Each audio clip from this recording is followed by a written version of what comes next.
This podcast contains explicit content and is intended for mature audiences. Listener discretion is advised. Don't say we didn't warn you.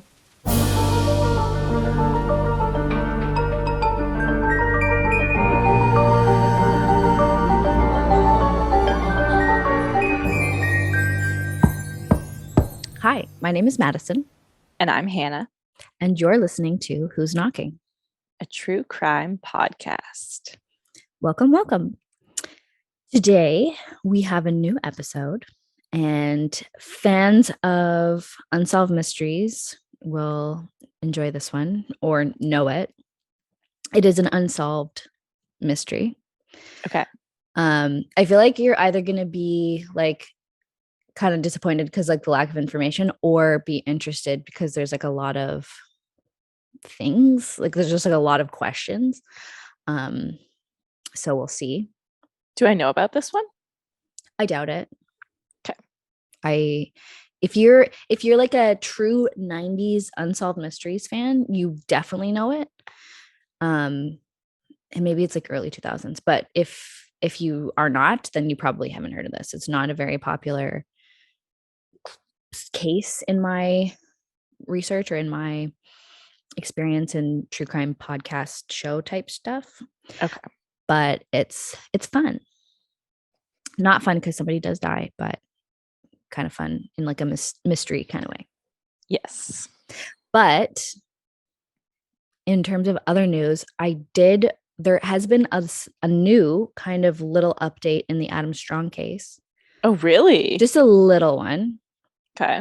And this is mixed with like this news came out. Somebody commented actually on our Adam Strong video and alerted me to this. Oh, nice. And in her comment, she said that she was like, I'm from Oshawa, and the house that Adam Strong lived in was supposed to be demolished, but it's still there. It should be demolished. It definitely should be. I don't know, other than her saying that anybody has like promised it would be demolished.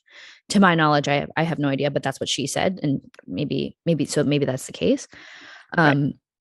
But it turns out, hey Rouge, that there was new people apparently live there, and I don't know if the original. Why?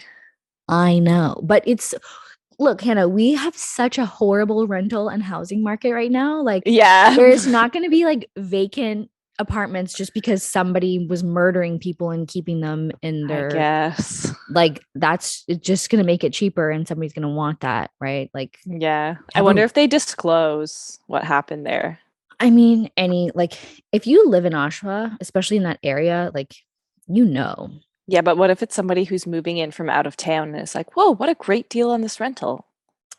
I don't know. I have no idea who lives there or why, or even if, because it's a house that has 2 apartments in it. So yeah, if we recall, like multiple units. Yeah, there were people living upstairs. I don't know if the people living upstairs stayed there or how that worked.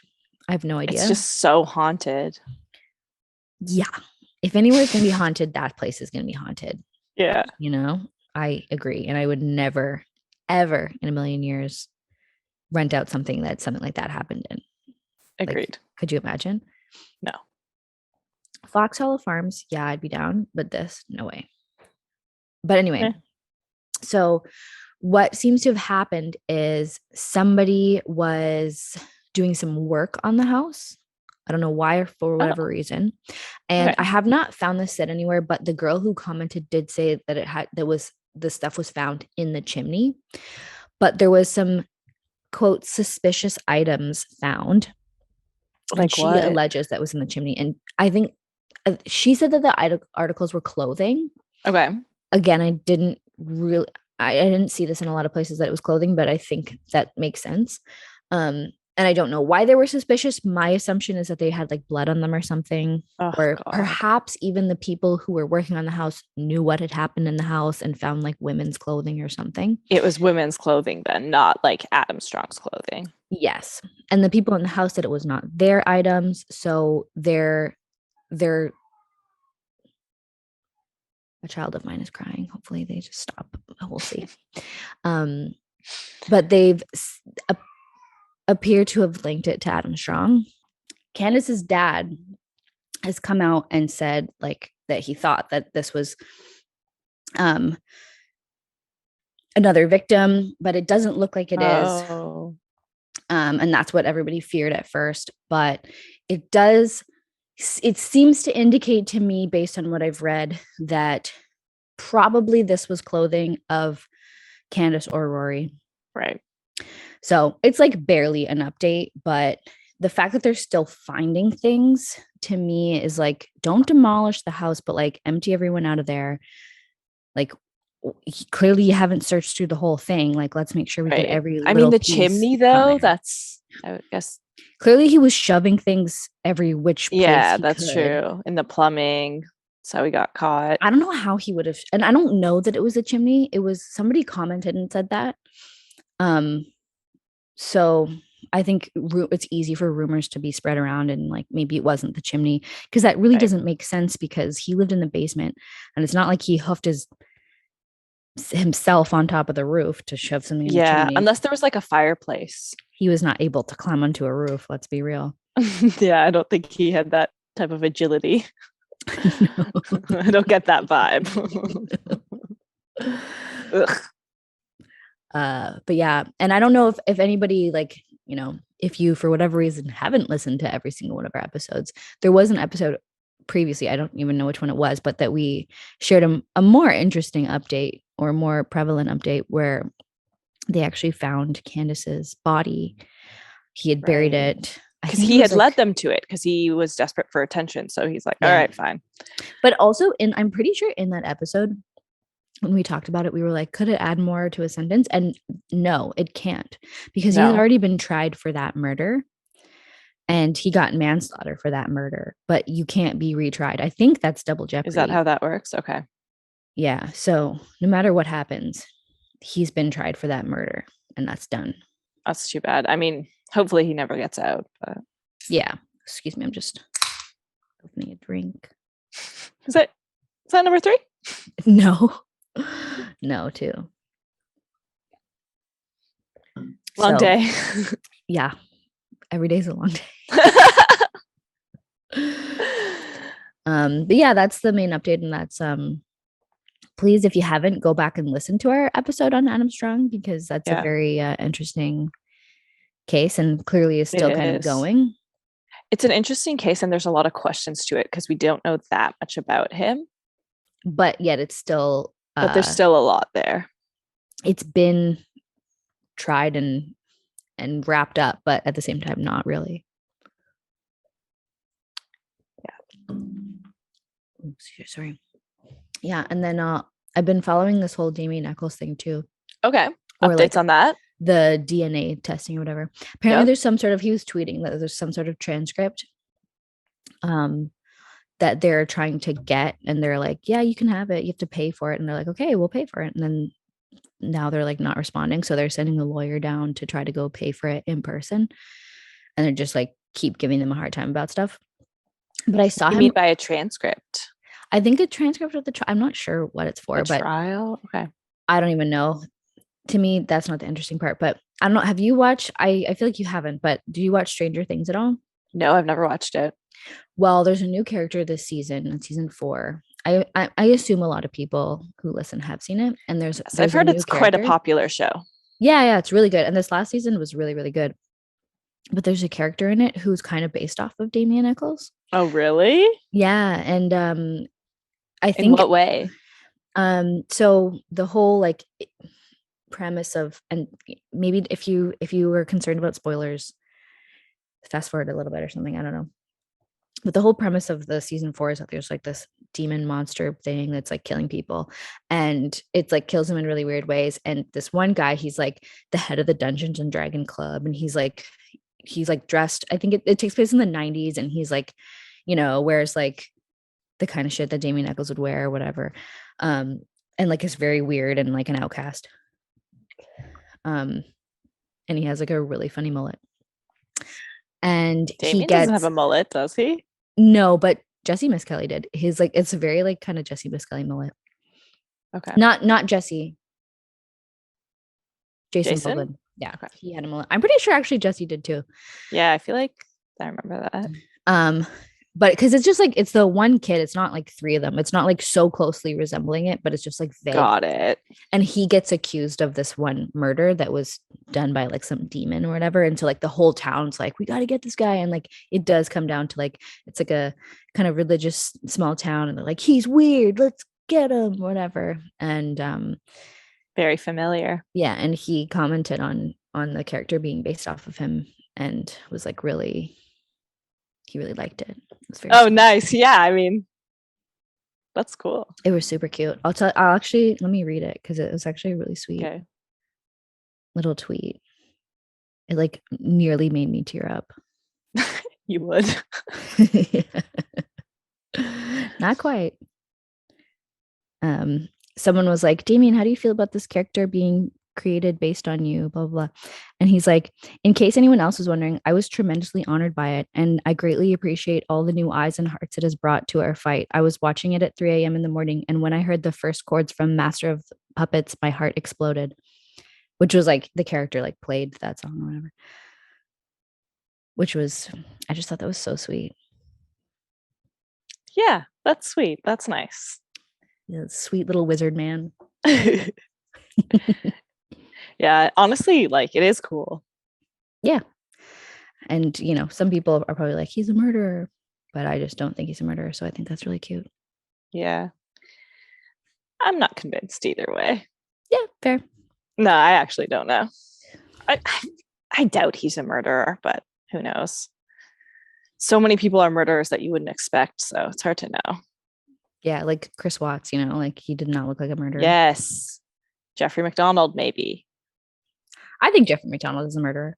Oh, that's where you land on that? Mm-hmm. Yeah. I think he was not super premeditated necessarily, but still. No, but regardless, you killed your fucking children. Yeah. It doesn't matter. I don't think they proved it beyond a reasonable doubt in a court of law. Yeah. But I do think he did it. And I think it's very Scott Peterson-y, which Scott Peterson, I've even started being convinced that he might not have done it. No way. There's a lot of people like, I know there's a lot of people who think that, but I definitely do not think they proved it in a court of law. I really don't think there's enough evidence to support the fact that he did that. Interesting. I don't know if that's a controversial opinion. I think that's probably way more controversial than Jeff. Yeah. I've heard people say that on Reddit that Scott Peterson is. I think it makes sense that he was the one who did it. Like, if he didn't do it, then I don't fucking know who did. But I think a lot of the evidence that they had against him just doesn't prove it. Let's get into it. Sounds good. So, where do I start? So, this is the story of the mysterious death of Chuck Morgan. Oh. Unsolved. Okay. So, setting the scene, 1970s Arizona was a hotbed for money laundering. This was because there was a law in place that allowed anyone to purchase land through blind trust accounts. Now, a trust, for anybody who doesn't know, is a legal tool by which assets are held for the benefit of specific beneficiaries, and it can be created outside of or within a will. So it's basically where you hold money for somebody else, and they can't see what's going on within that. And then they'll later receive the funds and the, if it was like, whatever was done with the money, if it grows or whatever, they'll reap the benefits or losses later. Now, a blind trust, or that's a trust. A trust is not necessarily blind, like the person can see what's going on. A blind trust is a trust established by the owner, giving another person or the trustee full control of that trust. And the trustee has full discretion over the assets and investments while being charged with managing assets and any income generated from that trust. So then the person, the owner, can terminate the trust, but otherwise exercises no control over the actions taken within the trust and receives no reports from the trustees while the blind trust is in force. So they can't tell what's going on. They have no indication of like what they're doing with the money, etc. Okay. Blind trusts are often established in situations when individuals want to avoid conflicts of interest between their employment and investments or whatever. Like that's the main reason that you would do that. So just for anybody's knowledge, there was a law in Arizona in the 70s that allowed people to buy real estate in a blind trust. And that was how people would launder money. And so that kind of enabled the mafia to run wild in Arizona and do a lot of money laundering. And they were able to launder huge amounts of money by buying up land. And this in turn caused a lot of violence because the mafia is violent. Right. So that's just a little background that will come into play later. So Charles Morgan was born on March 16th, 1938. There's not a whole lot about him on the internet. He was born in 1938, so he didn't have social media or anything. But his friends and family described him as very hardworking with an eye for detail and a good sense of humor.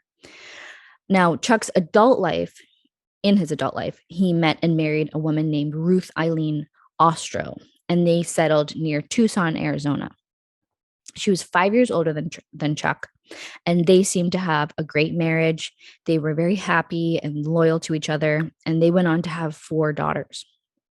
Now, Chuck pursued a career in finance. He was first working as an escrow agent on real estate deals, and Chuck received multiple promotions over the years and continued to work his way up within the company. And by age 39 in 1977, Chuck went on to become president of Statewide Escrow Service, Inc. Now, this position came with a much larger salary, but there was also a lot more responsibility and way more people to oversee. So he was taking on a lot, and age 39 seems to be pretty young to have worked your way up that far. So Chuck was he was a very hard worker. And he seemed to really focus a lot on his work and spend a lot of time working kind of away from his family, but did seem to be a very good father. Now, Tucson at the time was in the midst of a very large population boom in the 60s and 70s. So real estate was huge and business was booming for his business that dealt with real estate.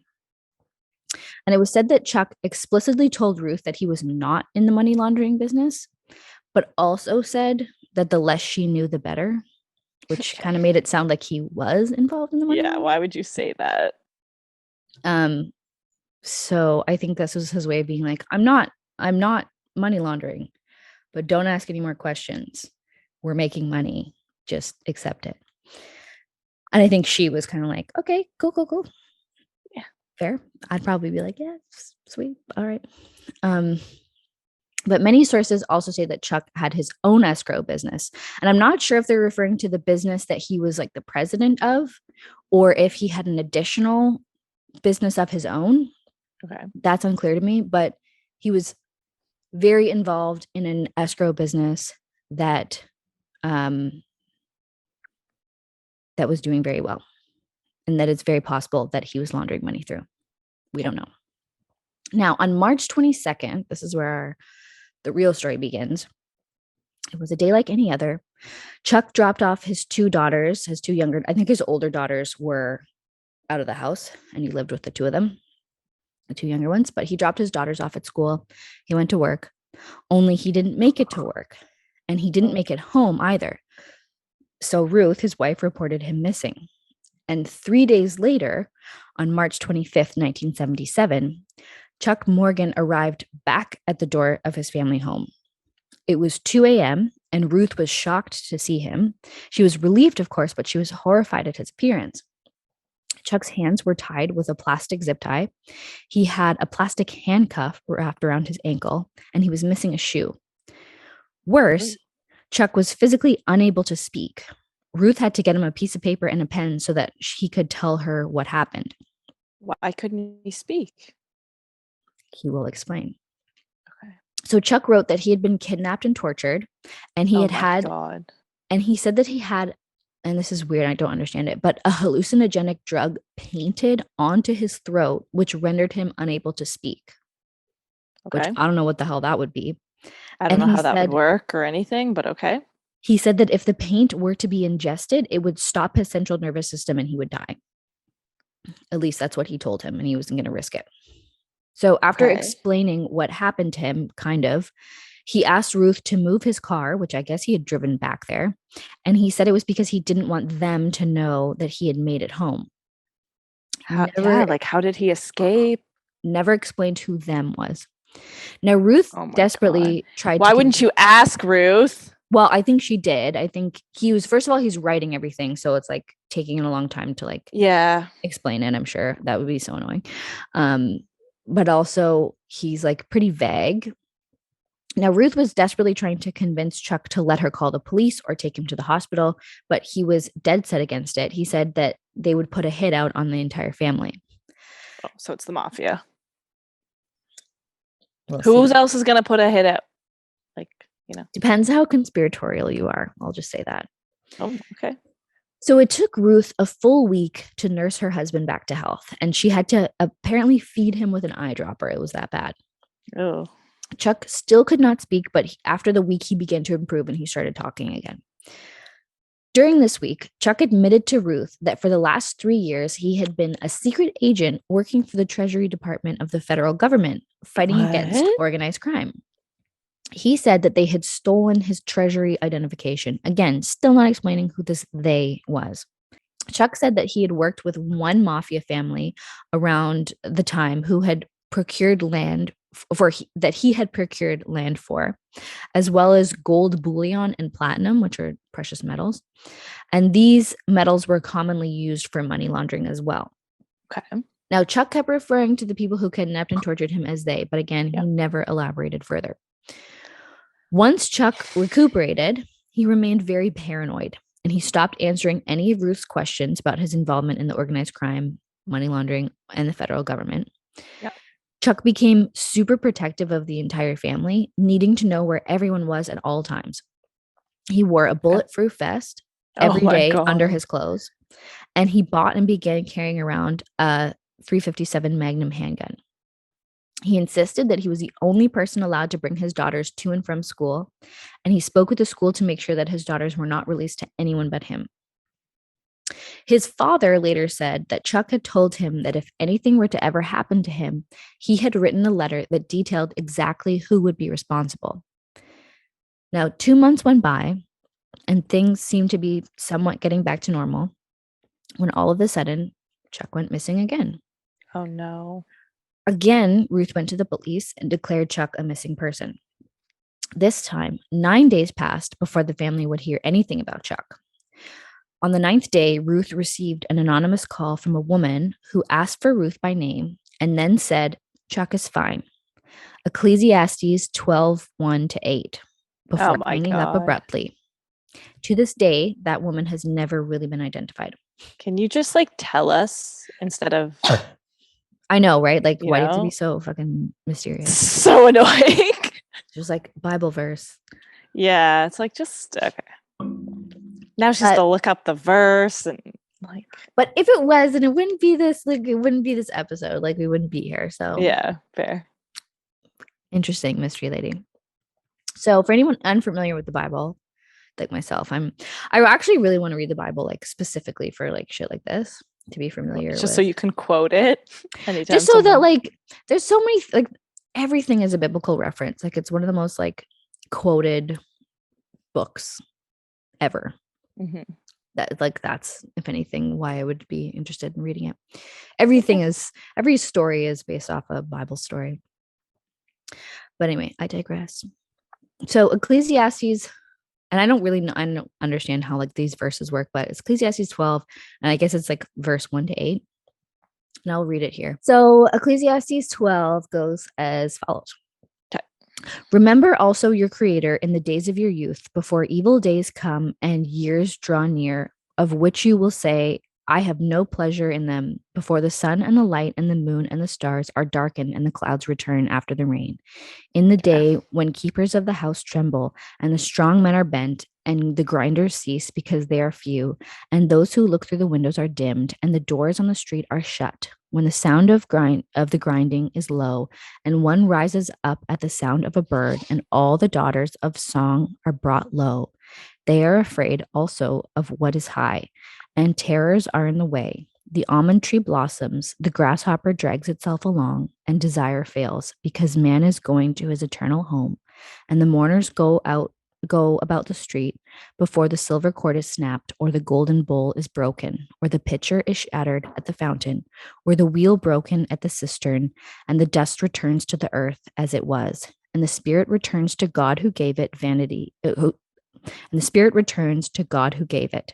Vanity of vanities, says the preacher, all is vanities. End quote. Okay. Now, again, not super familiar with the Bible, but like there's a lot of different quotes of these passages that are like kind of different, but have the same basic message. So I don't know which one is correct or whatever. If anybody has anything to say about that, please do so in the comments. But again, I read this and I was like, I don't fucking know what that means at all. So I did a little research into what people think that this means. And what I gather is that it's written by King Solomon. He seemed like an okay guy. I don't really know. And he's speaking to younger people about the hardships of growing old. And he's preparing them and urging them to think about God now before they grow old. Basically. Okay. I have no clue what that has to do with Yeah. Like we'll get to the end of this episode, and I will still not have any idea. And people like, have you perhaps seen any speculation on Reddit? No. I think this specific piece, I have no clue how it factors in. Because he wasn't that old. I think if anything, it could be seen as a warning. Yeah, like that's, I'm sure it's some type of like, just a really roundabout way to be like, I'm warning you. Like, just say it, man. Like they for sure just said that just to be creepy. Yeah, I think a lot of this stuff in this episode or this story is like red herrings. Like something's got to be, because like there's a lot of really weird things. But so that happened. And then 2 days later, on the 11th day of Chuck being missing, which was June 11th, his body was found in the desert about 40 miles outside of Tucson.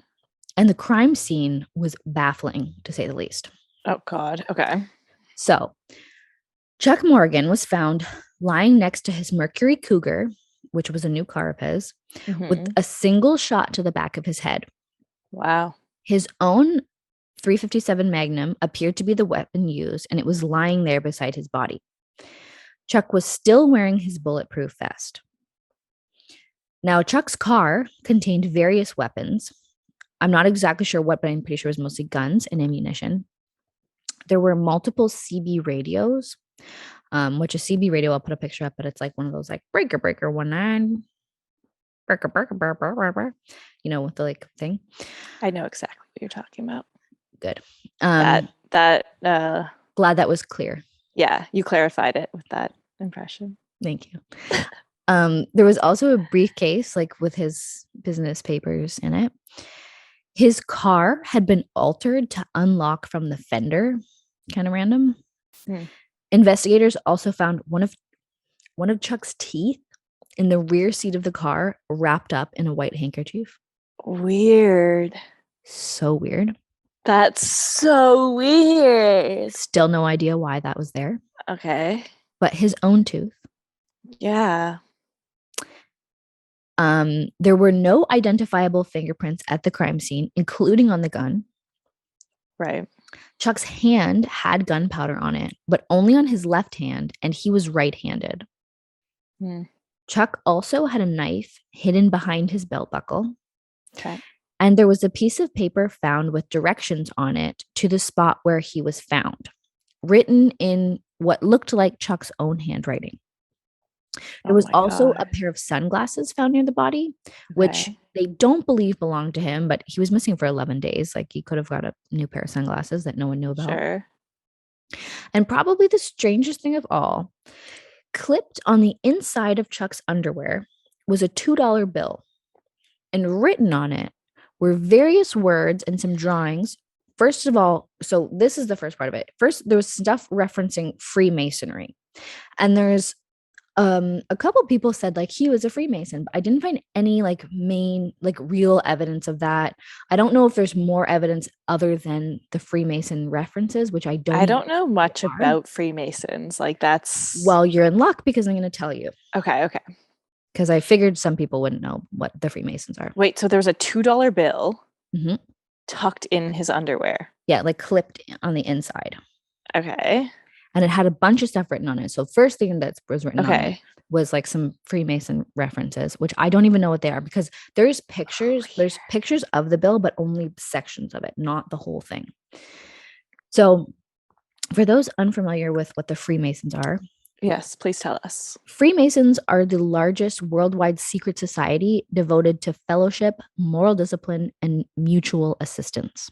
Not so secretive. Like It's not so secretive because everybody knows what it is, but the secretive part is that you don't know who is a Freemason because they're not allowed to say. Okay. So it's a secret society, not because people don't know what it is, but because people don't know who's in it. Yes, got it. They conceal some of their rituals, customs, and activities, as well as their membership. And sorry, ladies, it's men only. Yeah, I've heard this. They came to be with the advance of the British Empire and remain the most popular in the British Isles and in countries originally belonging to the British Isles. It's impossible to know how large the membership is, but estimates range from 2 million to 6 million. That's a lot. Yeah. In order to become a Freemason, one must be a man, believe in the existence of a supreme being, and in the immortality of the soul. Although there are religious aspects, they're not considered a religion. Okay. And now, controversially, the Freemasons have been accused of being prejudiced against Jews, Catholics, and non-whites. I don't know how far back that goes, if they still are kind of racist and shit, or if like, you know, that was a lot more normal, like, you know, back in the day. I don't know if they've like progressed at all. But that's basically the Freemason. Okay. Spiel. What do they do? Like, like you're just part of this group and you just like hang out? Well, they apparently do some sort of like rituals and like weird shit like that, but those are like part of the secret thing. So I don't know what they specifically do. Okay. But it's like a brotherhood. Like, I guess the point of it is like, is to be devoted to fellowship, moral discipline, and mutual assistance. So it's like, I guess they like interact with each other and like help each other and like teach each other to be moral or whatever their idea of moral is. Hating non-whites. Yeah. Like, cool. Doesn't like seems kind of shady, so I don't know. Okay.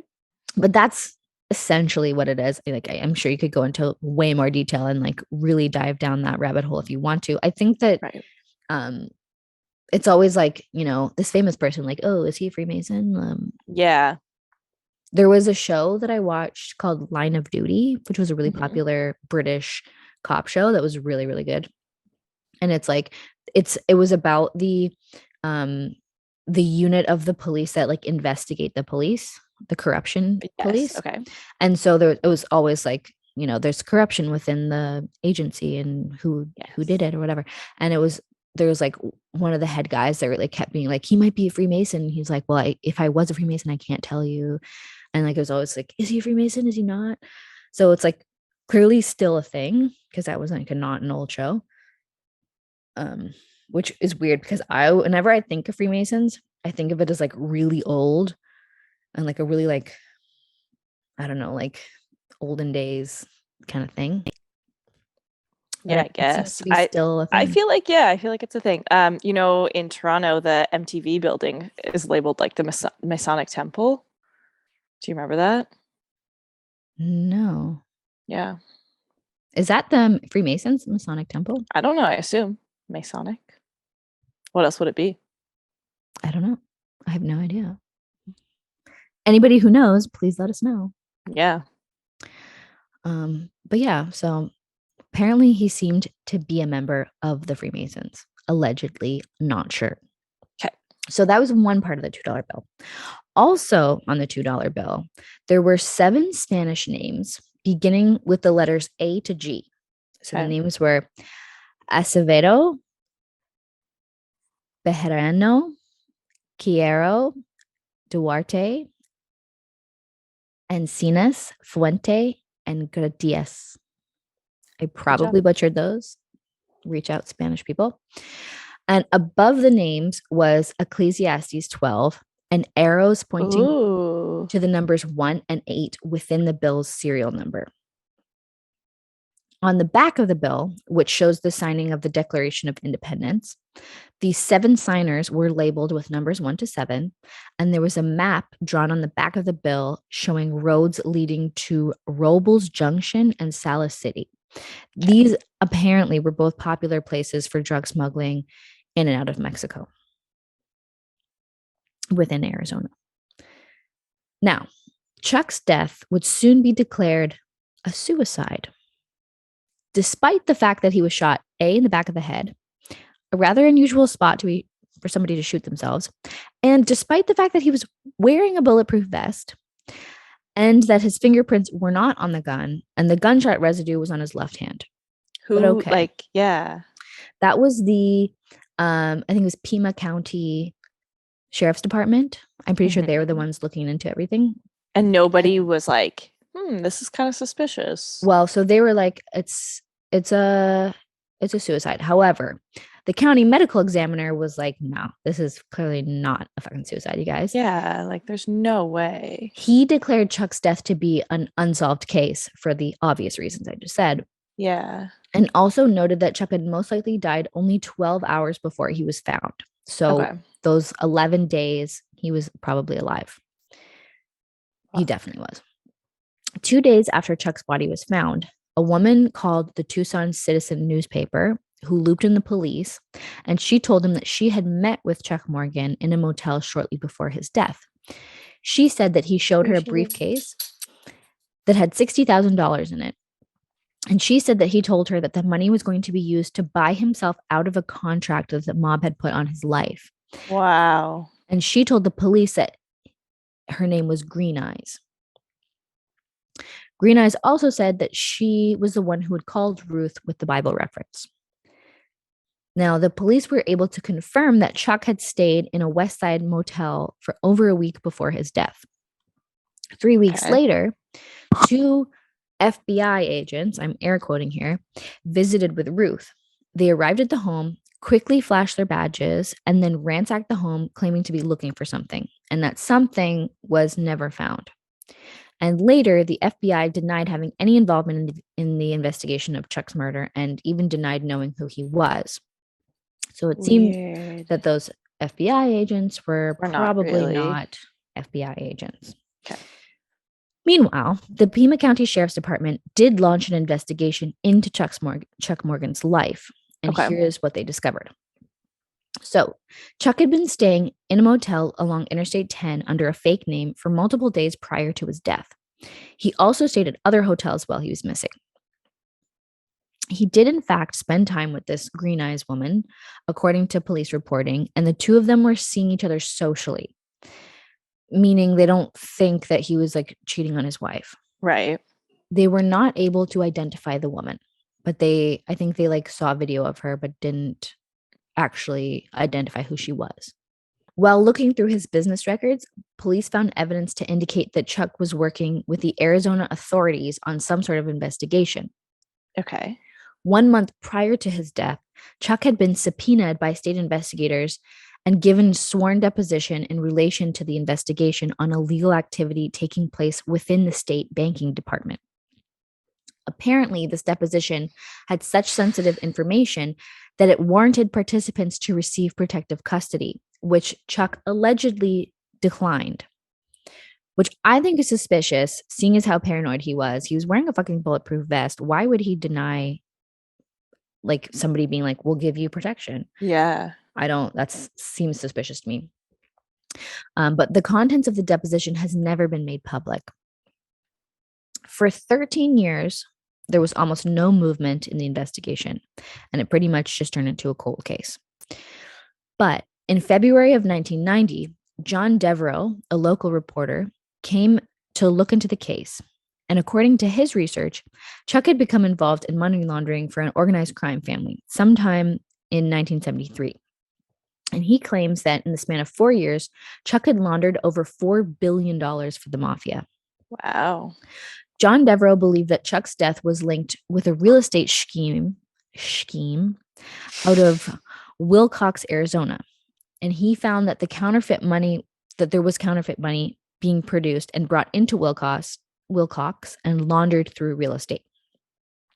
One of the likely associates of the laundering scheme was a man named Jack Tillman, who was a friend of Chuck Morgan's and a real estate agent. Now, are you keeping up with this? It's a lot of random shit. Kind of, yeah. So what he was saying to Ruth was never true? It looks like it. But so far, we're seeing him working with the Arizona government or with like the police. So it looks at this point, what we're seeing is like him working with the mafia, but then double crossing them and helping with the Arizona police to investigate the mafia. Seems risky. This is what I am getting out of all this information. So now we have John Devereaux, an investigative journalist looking into all this. So he's now linked him to Chuck Tillman, who is a friend and real estate agent and who seemed to be involved in this money laundering scheme. I guess his part in it would have been like the real estate acquisition or whatever. Yep. And it looked like Chuck kept records of all the money laundering and illegal activities as some sort of insurance policy. But that the other people involved found out about these records, and so they abducted him and tortured him to scare him. Ugh. This would have been the first time he went missing. And then the same people felt that Chuck was still a threat, so they put out a contract on his life. And this would be the contract that woman said that he was trying to buy himself out of.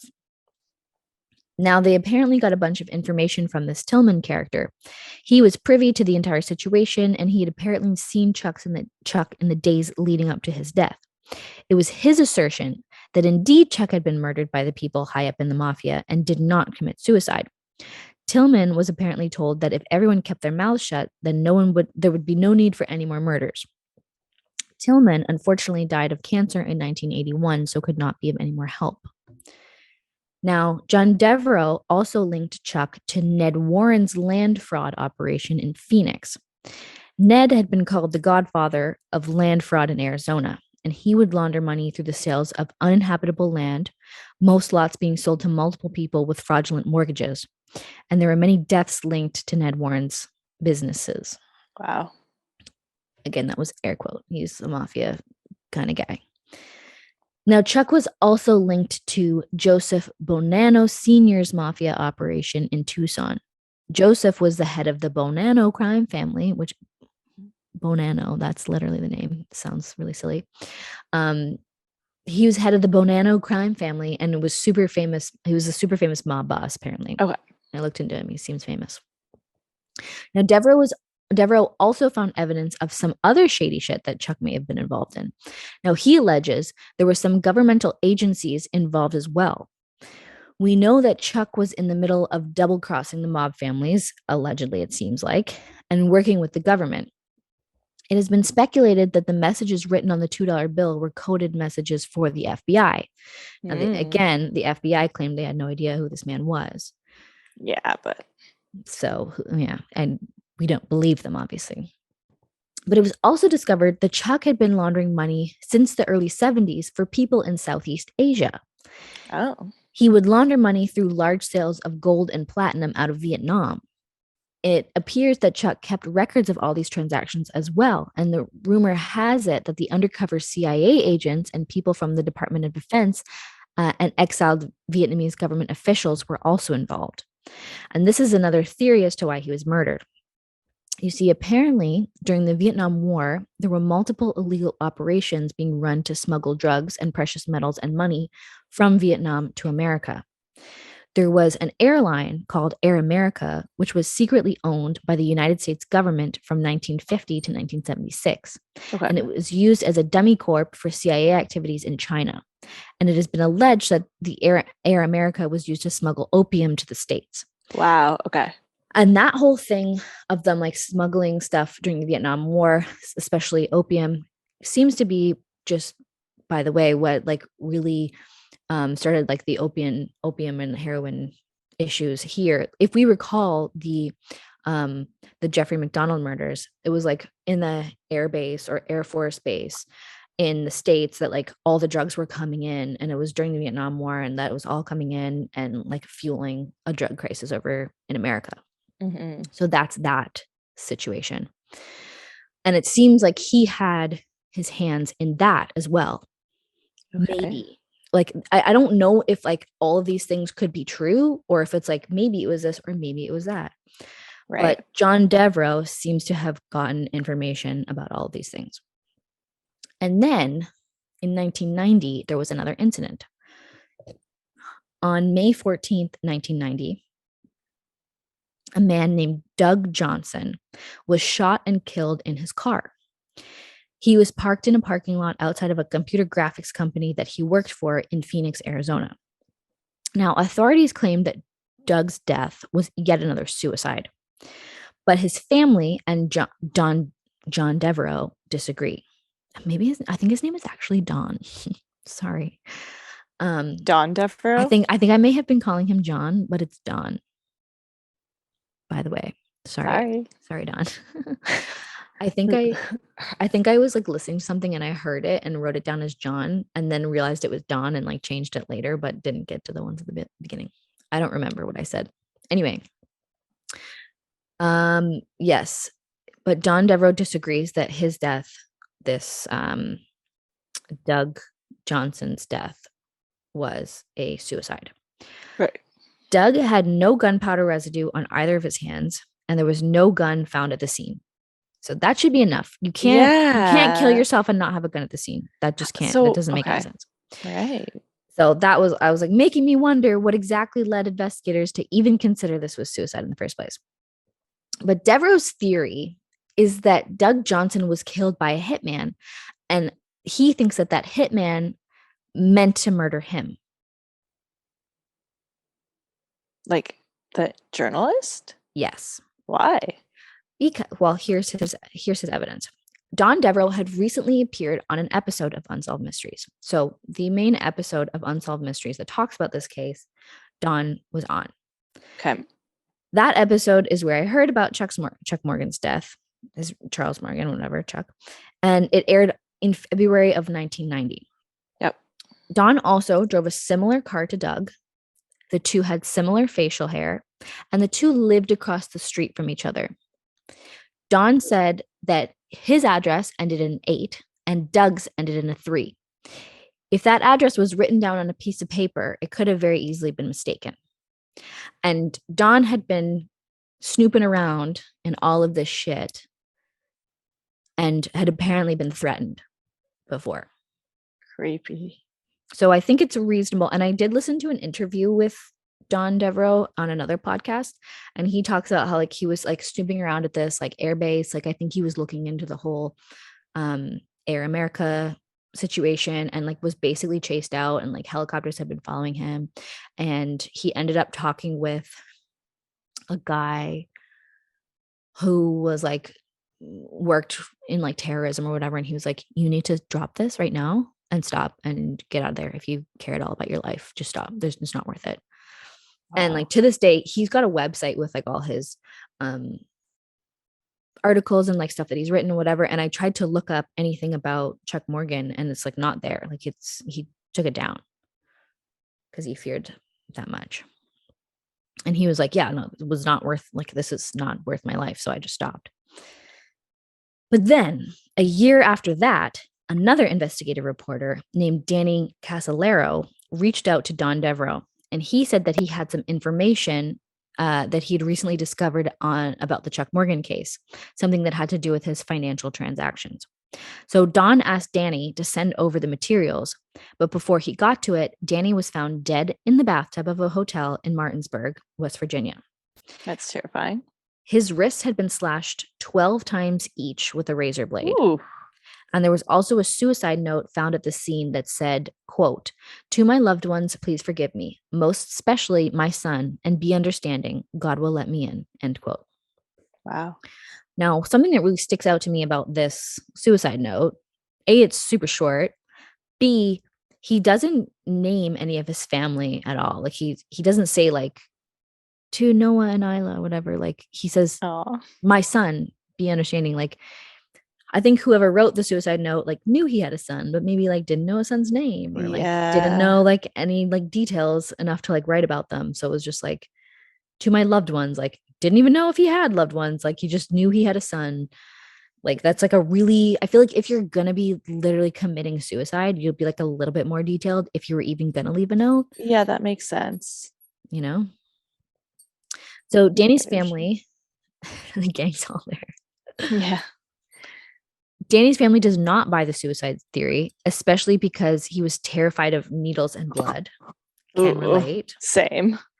But they think that there's no way that he would have killed himself in that way. They're like, if he was going to commit suicide, it would not be like that.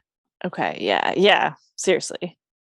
It's like, if it's your greatest fear, like, yeah, like there's a lot of ways that you could kill yourself. Yeah. And I think slashing each wrist 12 times. Yeah. That's a lot of times to slash your wrist. So multiple mysterious deaths occurred after that situation. Yeah. And to this day, Chuck Morgan's death remains unsolved.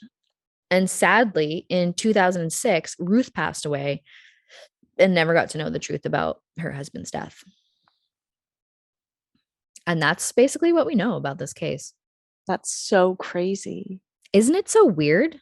Yes. And this is like a really popular Unsolved Mysteries episode. And the first time I saw it, I was like, what the fuck? Like, there's just so many little pieces. And like, it seems like everybody who tries to do anything. So the whole thing with Don Devereaux, he said that it looked like they were trying to kill him too, because he was like, he got the most in depth into everything. But then it became very obvious after he went on Unsolved Mysteries, and Unsolved Mysteries like put out a thing being like, if he gets murdered in any way, or if he just shows up dead, we know exactly what that was. And so it became too bait for somebody to put a hit out on him, because it was like everybody knows, and like Unsolved Mysteries is a really popular show. Right. Yeah. So that kind of, he believes that kind of protected him, and that's why he's alive right now. That's good. So like, go Don. But shitty for everyone else who fell victim to whatever the fuck this even was. Yeah. So it was the mafia probably, but maybe the government? Well, it could have been one of or all of the mafia, and then like different branches of the government. Like you have the state police, or not the state police, but like the police of the region or whatever, who are investigating some other, allegedly, because we can't even see what the deposition says, but who are investigating the mafia kind of related fraud within the finance department of the government. Then you have the FBI kind of, and even possible links to the CIA. And then you have all these mob guys who he may or may not have been laundering money for, who seem to be the most likely, to me, they seem to be the most likely candidates. Like they're the most likely to be like putting a hit out on people. That's right. Like, but then if you're going to get really conspiratorial and like think this has anything to do with the CIA, or if you think that these government agencies would possibly. It's okay. It just jumps up. It's like, what body part is that? See ya. It was like a butt. Dog butt. Then it's like concerned about her other dog butt. Sorry. Yeah. It's like how conspiratorial are you? Yeah. How deep you love that? It's like the Freemasons shit. Like, what are those Spanish names? Why? Yeah. What's the tooth? The tooth. It makes no sense. It's like, I think it's super suspicious that the cops would even be like, oh, I think this is a suicide. He's wearing a bulletproof vest. Who in a bulletproof vest is committing suicide? And they're just like, it's that. Yeah. Done. The gunshot to the back of the head. Yeah. And the whole thing with the opium smuggling, it's so crazy how it's like the American government was the one smuggling in the drugs and then making a war on drugs. Well, the CIA, there's this show called Snowfall, which is really, really good. Mm-hmm. I don't know how true to life it is, but I don't know, it feels like it is, but it follows it's like during the crack epidemic, and it shows how like crack came to be sold in like Compton-ish in LA and then spread. And so there's like the black drug dealers, then there's the Mexican drug dealers who are like taking stuff from Mexico to the States. And then there's the CIA it falls like the guy who's like selling drugs and like providing the crack dealers with the stuff to make crack. And also I forget like also supplying weapons to people in Nicaragua over whatever the situation was there. And it's like, fuck, man, the CIA does some shady shit. It's pretty weird, right? To like hopefully help out, I guess, like American relations in what, like, it's honestly kind of beyond me, but they're like fueling the crack epidemic. Yeah. They're arming people over here, and like these guys like undercover, like doing so much cocaine all the time and like witnessing prostitutes being killed. And it's just like, wow, they just let these CIA people do whatever the fuck they want. My God. Pretty crazy, right? I think with the CIA, what it is like you can do whatever, just not on American soil. That's what the CIA does. And like outside of the States, it's just like a free for all, it seems like. That's really crazy. Yeah. But that's why whenever like I hear stuff about the CIA, I'm like, oh, it's not that conspiratorial to think that the CIA is doing some whack shit. I know. Plus like all the weird experiments and shit that they were doing before and everything. What's even their job? Like, what are they even supposed to be doing? What is it technically? Let me see. Central intelligence? Yeah, it's like getting intelligence from other places. Look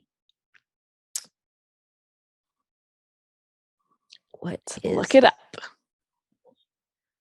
What is the CIA? And it's probably not going to tell you, right? The first line of defense for the United States. They collect and analyze intelligence to further national security and preempt threats. So they're basically supposed to protect. Their website. Sorry? That's on their website. Yeah, but like that's what their like stated goal is, to like protect America from security threats and other whatever, any threats to national security. But it's like at what cost? And that's where it's like they're like bringing drugs in, probably. Yes. Look, they're hiring. Yeah, I mean, being a CIA agent would probably be pretty cool. It's like they basically get to be like spies and shit, and like I'm sure some of their ops or whatever are like good, but some of them I think really border on ethical or not. Yeah. And they can just do whatever they want. Well, because they're like, they'll do stuff like arm one side of a war because they think that will be that side winning will be less threatening to the national security of the United States. So it's like everything is for the national security of the United States, but at what cost to other countries?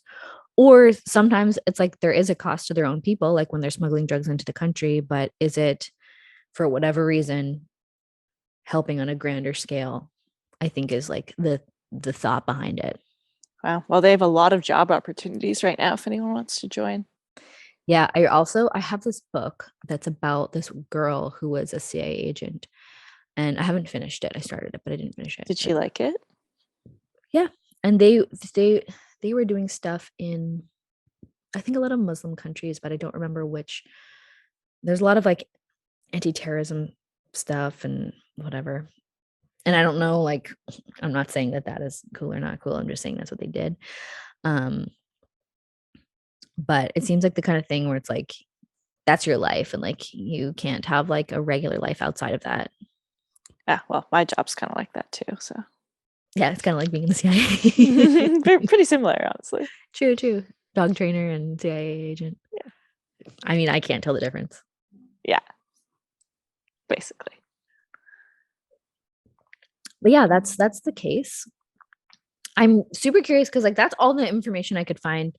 A lot of people talk about this case, obviously on Reddit and what elsewhere. do people say on there? Mostly it's just people like laying out the facts and just being like, what the fuck? Like people are obviously like, oh, it's the mafia or whatever. And I think that makes the most sense. Yeah.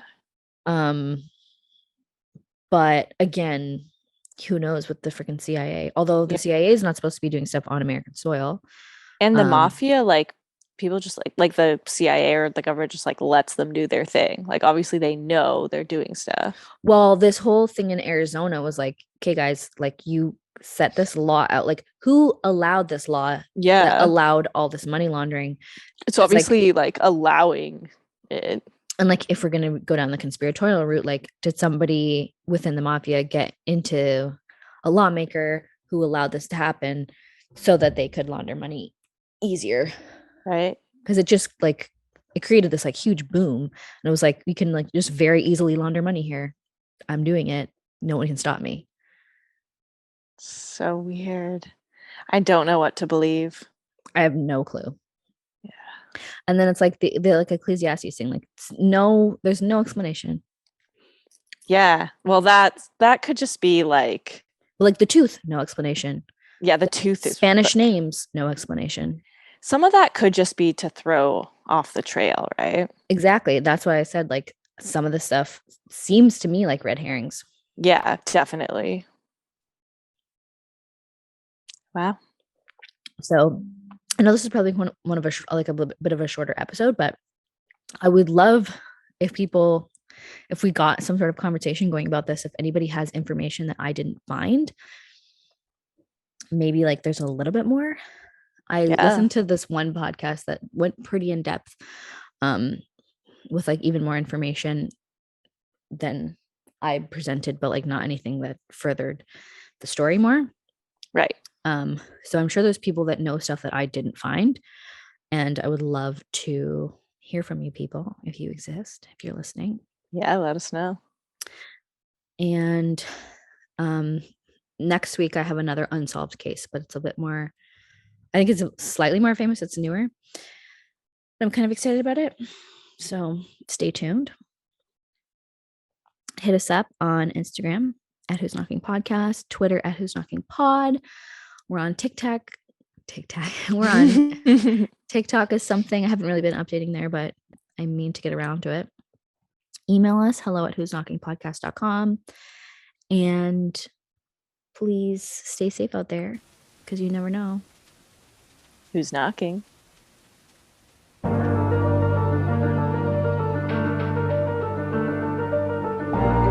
This podcast is produced in collaboration with Lost Line Media.